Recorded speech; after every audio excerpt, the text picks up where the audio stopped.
YouTube, what up, though? It's your boy Midwest Mellow, back with another video. And today, I just got some NBA stuff for y'all, a little bit of playoffs, and a little bit of off the court things with the NBA.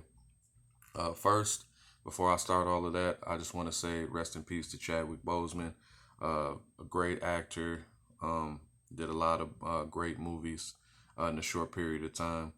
Um, RIP to Cliff Robinson, former NBA player, former Six Man of the Year. Uh, Also been to two finals with the Portland Trailblazers. Me personally, I liked him a lot when he played for the Pistons. He was one of my favorite Pistons as a kid.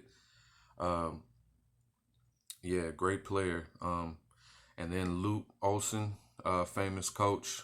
He took Arizona to the 1997 NCAA championship. Uh, and also John Thompson, Georgetown's famed head coach, first black head coach to win an NCAA title in men's basketball. Three Final Four appearances in 82, 84, and 85, in which he won in 84. 596 wins, which is the most in that program's school history. He coached a lot of great guys. Allen Iverson, Alonzo Mourning, Sleepy Floyd, Patrick Ewing, just to name a few. So RIP to those great people. You will be missed. Um, so I just want to piggyback off my last video where I talked about the meetings and the fact that the teams had boycotted a few games.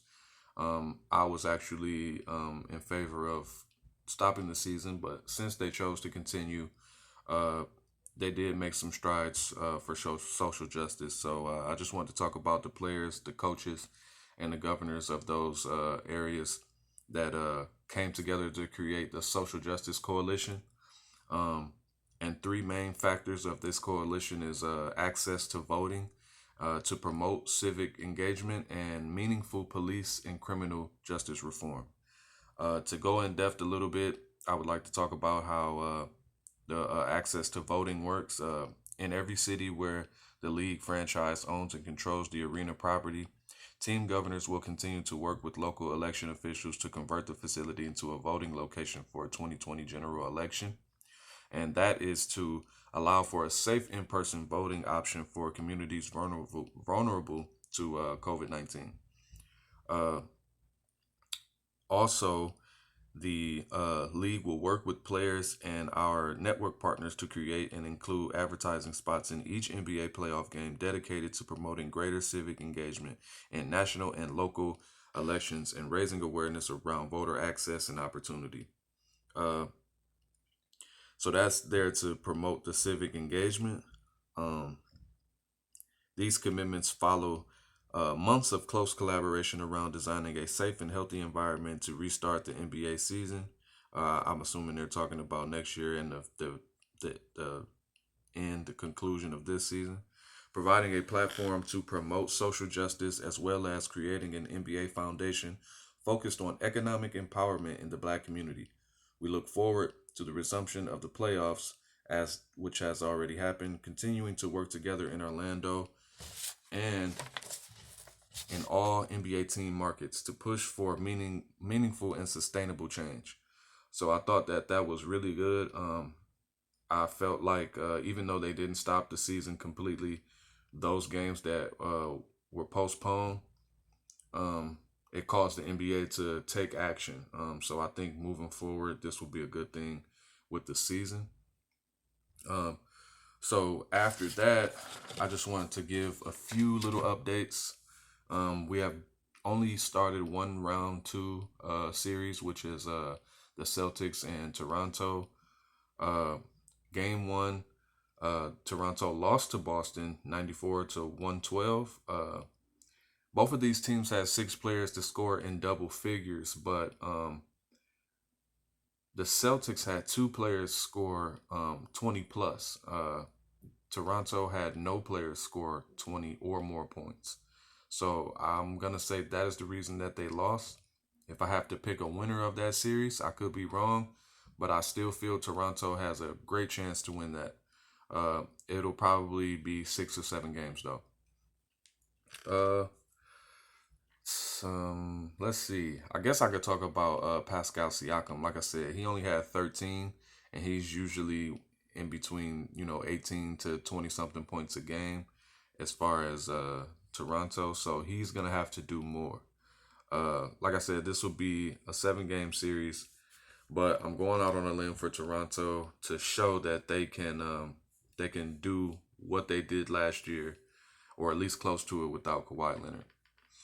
Um, but other than that, the West is still pretty competitive. The Lakers or the Clippers don't have an opponent yet, and I'm thinking that tonight will be the end of Thunder Rockets. I think Rockets will take that.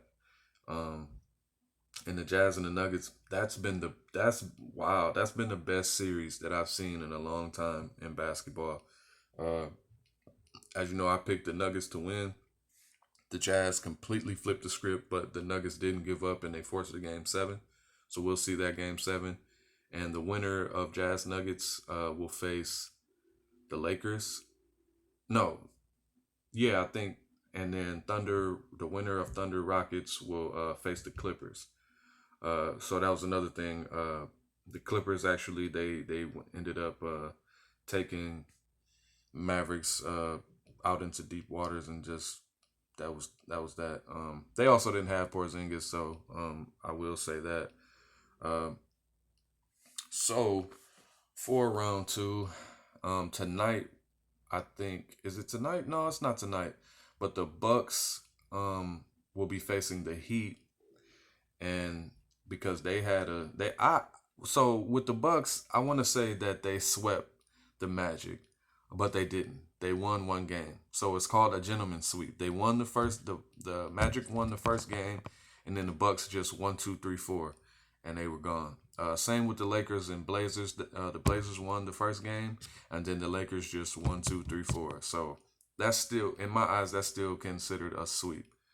Uh, Another note about Bucks and Orlando, even though it's over now, Vucevic had a really, really good series, and no one's talking about it.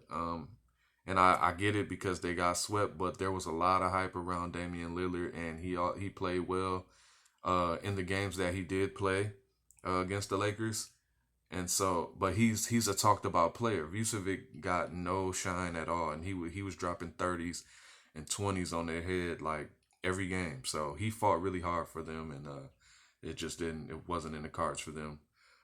But yeah, so I'm gonna say Bucks will beat the Heat in 6 or 7 games. Actually, they do play tonight at 6:30. Um, so yeah, that was my last thing was who was gonna play the Lakers and who's gonna play the Clippers. So we'll get a better idea of that tonight around 6 o'clock as well. Uh, and I want to say I think that's all I got. Um, yeah, that's all I got for today. I want y'all to like, comment, share, subscribe. Let me know who y'all think is gonna get these round 2s cracking off. Who's gonna face who? Who will the Lakers face? Who will the Clippers face? Um, and I think my next video is gonna be Major League Baseball. We are inching up close to 40 games. So I'm gonna give an update, give some season leaders, and show you guys who's up in the standings at this point. Uh, I'm just let you know now my Tigers aren't doing so well. Uh, but yeah, it's I want to say it's pretty competitive, but we're in fourth place. It's only 5 teams, only 6 teams. So yeah. So I'm up out of here, y'all. Like, comment, share, subscribe. Deuces.